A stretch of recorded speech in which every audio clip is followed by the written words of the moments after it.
Well, good day, YouTube, and welcome to another episode of My Hair is Gigantic. We have a beer here that actually one of our newest viewers, right after he started watching us, said that he has a beer for me to review because he really likes strong Belgian dark ales.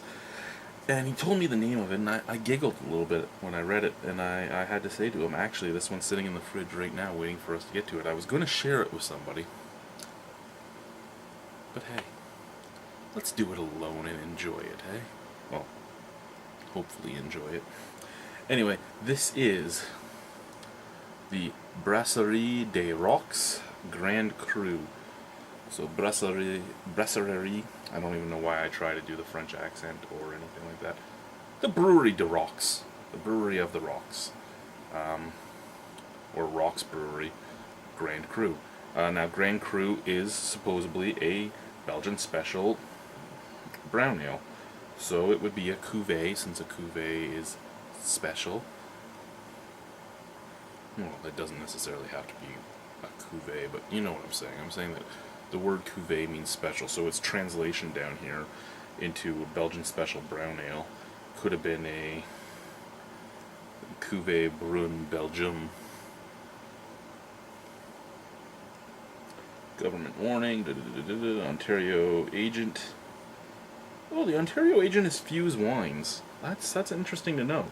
9% alcohol by volume, good until the 13th of December 2014. So if you want to buy two bottles and age one, go ahead. It's basically saying that it can age. It has an American government warning on here, alcohol according to the Surgeon General, blah blah blah blah blah blah blah blah. Telling you to use a goblet. I'm using a mini. That's water in there if you're wondering, just to fix my palate. But I'm using a mini hurricane glass, so somewhat like a goblet. Actually, it looks like they're using a tulip. It does pop out at the top, so this is actually kind of like what they want me to use. I don't often use the glass they tell me to use. Anyway, let's try this beer, shall we?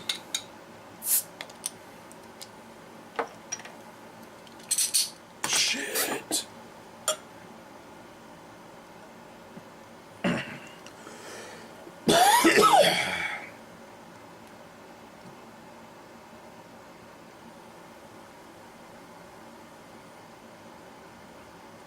I hate when my beer comes. Well, that's a lie. I like it. I hate when I don't notice it and it gets all over me. Don't you hate when stuff comes all over you? You open a beer, you're not paying attention, you're looking at a camera, you're talking to your friend, and all of a sudden you have beer everywhere. Hate when that happens. Anyway, beautiful beer. It probably looks black on the camera. Let's hold it up here. It actually looks black unless you get it right under the light, and then it's a deep, deep, deep mahogany brown. Head, nice light brown, nice mocha color. Get the rest of that Grand Cru in there because it just looks so beautiful that I'm going to have to enjoy it. Look at it in this glass. Look at it in this glass. This looks great. In a tulip, it would have been pushed out more. It would have had a thinner head. But I think it looks better in this, in all honesty. I think that just makes it look more inviting. Smell?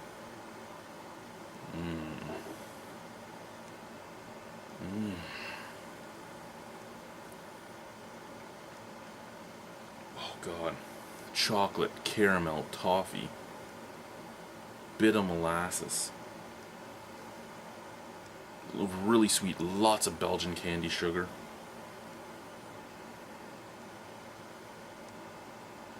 Touch of vanilla.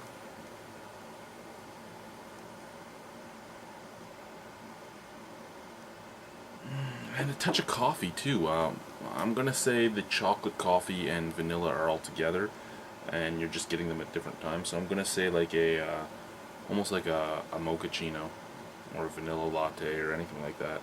But it smells beautiful. Chocolate, vanilla, toffee, caramel, chocolate, coffee. it's all in there. Just everything you want. The Belgian candy sugar, the inverted sugar, if you will, is in there, and it just gives off that nice, sweet, rounded aroma, the brown sugarish aroma.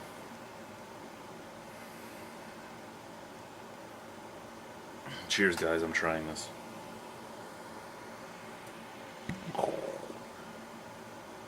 In we go.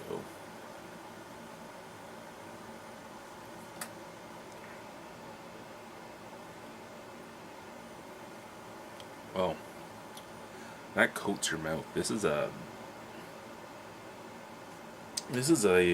medium heavy mouthfeel.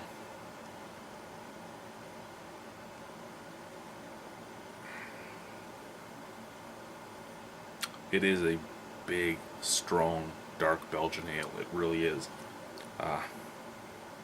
Comes off kind of nutty. You get a little nutty taste. Comes off with a lot of wood, like virgin oak. You're still getting your vanilla. You're getting the candied Belgian candy sugar. You're getting some chocolate. You are getting. I smelt toffee and caramel, but I'm more getting molasses on it. We're not talking, like unrefined molasses or anything, not like treacle or anything like that, but actual molasses.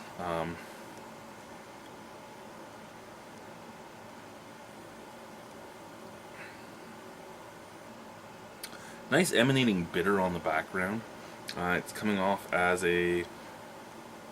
basically a woody and coffee-like bitterness on the background. Which is mingling together with an alcohol burn. You're getting your alcohol burn right down here. Chest burn. So it would be a nice warming beer. But that chest burn is mixing quite nicely with the bitterness, so that you don't get any really in your throat. It's all coming very bottom of the throat, right under the Adam's apple, very bottom of the throat down is where you're getting a warming. So none of it's affecting your mouth, none of it's affecting your taste, none of it's affecting the throat, really. It's a very nice, complex beer.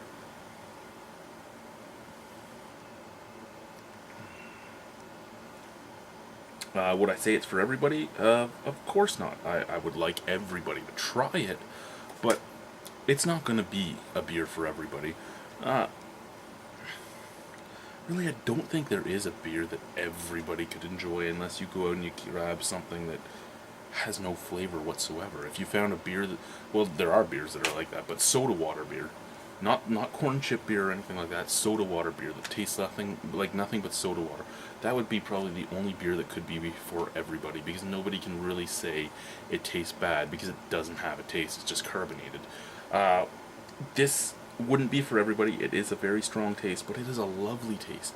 It kind of reminds me of a 9% alcohol by volume sweetened up Innocent Gun. That's what it reminds me of. Not really any fruits though. I was expecting to get maybe a touch of banana, maybe a touch of fig. I'm not picking up any of those. I'm not saying it's not in there. Some of you might pick it up, but I'm not picking it up myself. It doesn't take anything away from the beer, because I really find this to be a very well-made beer. But it is something I was expecting to find in there. Instead, I'm getting a lot of oak-aged flavors. I'm getting a lot of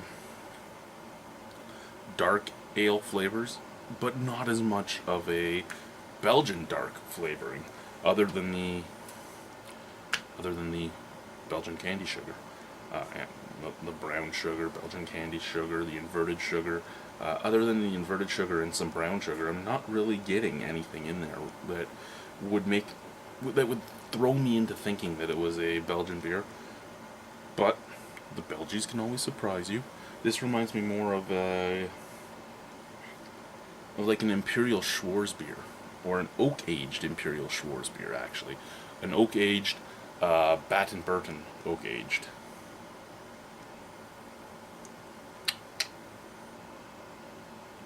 Basically, I'm saying virgin oak barrels, just to get that woody, nutty taste in there instead of everything else. But yeah, this is a really good beer. 9% alcohol. This will fuck you up. Small enough bottle that, again, if you don't really enjoy it, you didn't lose out on a lot.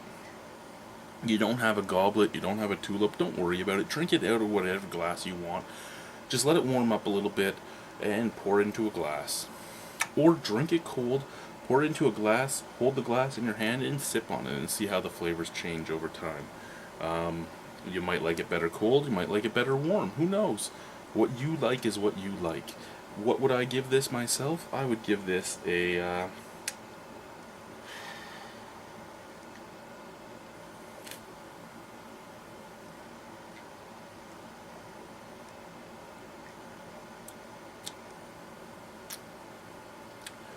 I want to give it a 9 because it really deserves a 9,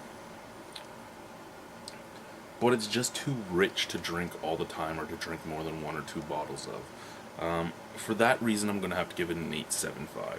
It is worth a 9 to me. It really is worth a 9, but thinking about the fact that I couldn't really drink it and wouldn't want to drink it all the time, I can't give it a 9. I will seek it out. I will buy it again if I have extra money in my hand and I see it on a shelf. But I can't say that I would buy it every single time I saw it. So it can't get a 9. It has to get an 8.75.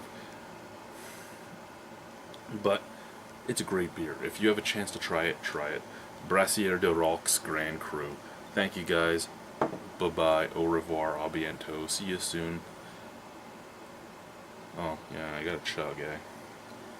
Cheers. Chug time.